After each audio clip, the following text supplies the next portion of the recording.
Mariadi. Cih, Bu.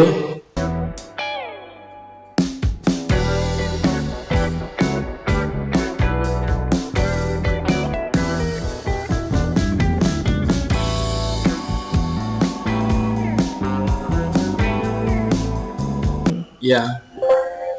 Oke, silakan Pak Mariadi. Oke.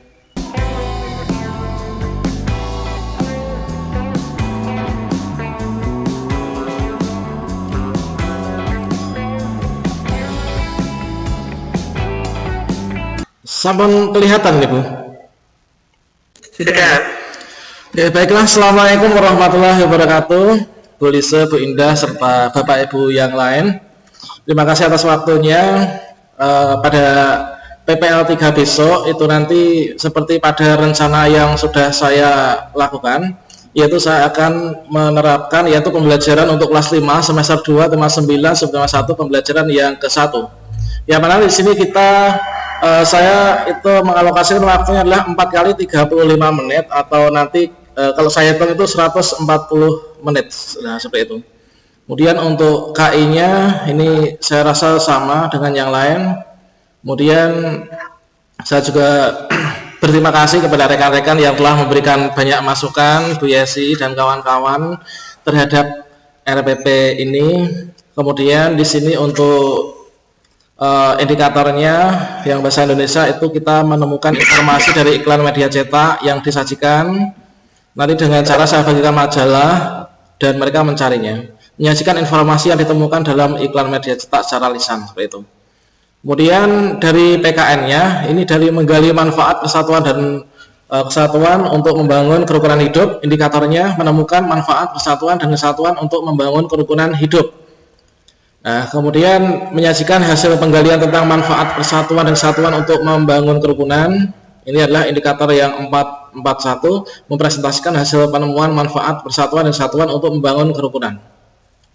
Kemudian yang IPS, ini indikatornya menemukan karakteristik geografis Indonesia sebagai negara kepulauan atau maritim dan agraris serta pengaruhnya terhadap kehidupan ekonomi, sosial, budaya, komunikasi serta transportasi.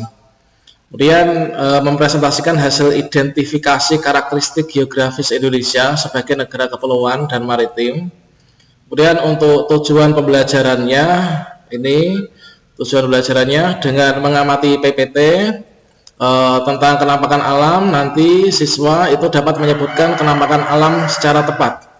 Dengan kegiatan berdiskusi, siswa menyebutkan kenampakan alam wilayah daratan dan perairan beserta ciri-cirinya dengan benar. Dengan menyimak PPT serta peserta didik dapat menyebutkan contoh adaptasi masyarakat terhadap kenampakan alam sekitar secara tepat.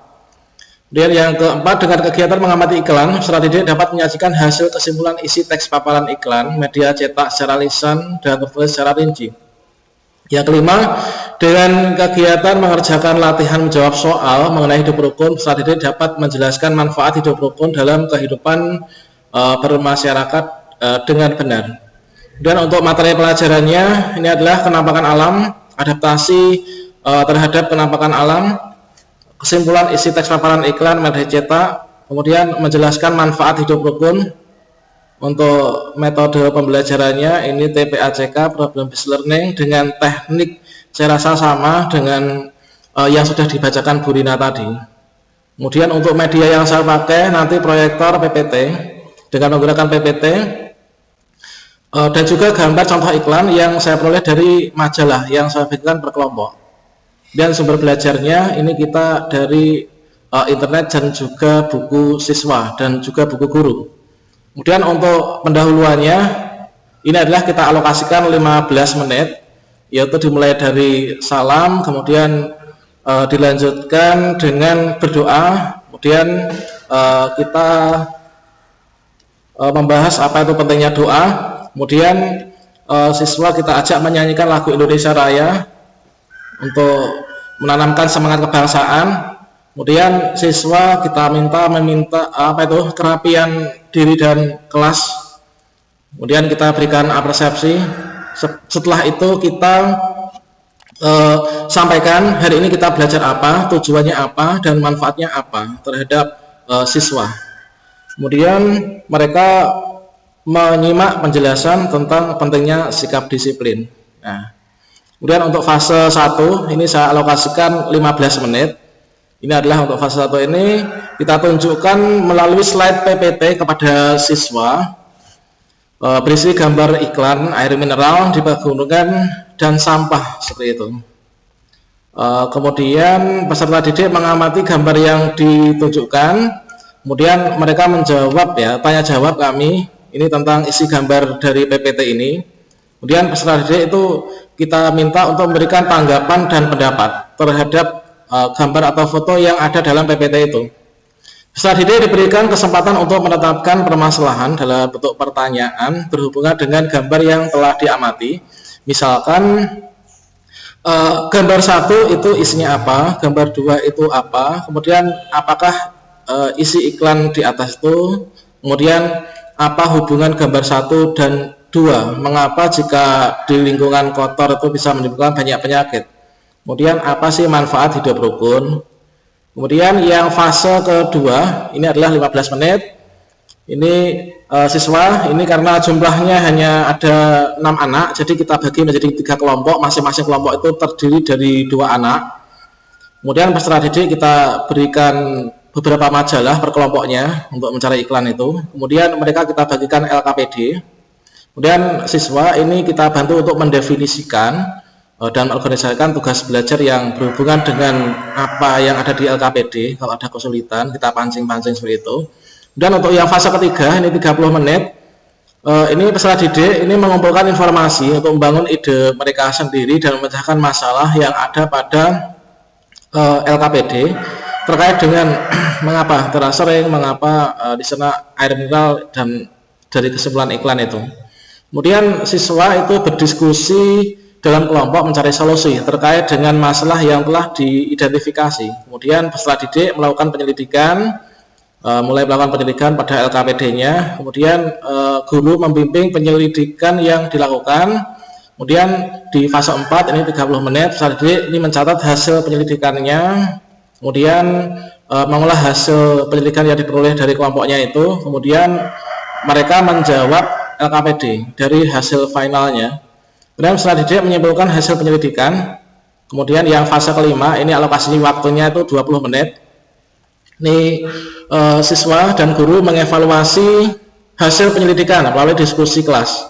Peserta didik dibimbing untuk menganalisis hasil pemecahan masalah tentang keterkaitan antara penerapan terasering pada sawah di pegunungan. Kemudian peserta didik dibimbing oleh guru menganalisis hasil pemecahan masalahnya. Dan selanjutnya peserta didik diminta membaca hasil penyelidikan dan diskusi dilanjutkan dengan penyamaan persepsi. Kemudian untuk penutupnya ini kita lakukan refleksi pembelajaran yang telah dilakukan tadi. Nah ini, kemudian peserta didik dan guru menyimpulkan pembelajaran hari ini itu tentang apa. Kemudian mengerjakan soal evaluasi. Nanti kalau nggak selesai ya ini mohon sarannya nanti apakah baiknya itu harus selesai ataukah nanti boleh dibawa pulang, dikarenakan waktunya juga 4 JP. Dan peserta didik itu menyimak penjelasan guru tentang aktivitas pembelajaran selanjutnya, termasuk menyampaikan kegiatan bersama orang tua, yaitu orang tua itu untuk menceritakan pengalamannya menghargai perbedaan di lingkungan sekitar rumah, lalu menceritakan hasilnya kepada guru. Kemudian peserta didik menyimak cerita motivasi tentang pentingnya sikap disiplin. Jadi untuk cerita motivasi ini tidak saya tampilkan video, nanti saya ceritakan gitu aja. Kemudian peserta didik melakukan operasi semut untuk menjaga kebersihan kelas. Kemudian kita tutup kelas dengan doa dan dipimpin oleh salah satu peserta didik. Ya mungkin itu Bu, mohon masukan dan sarannya. Terima kasih. Wassalamualaikum warahmatullahi wabarakatuh. Waalaikumsalam warahmatullahi wabarakatuh.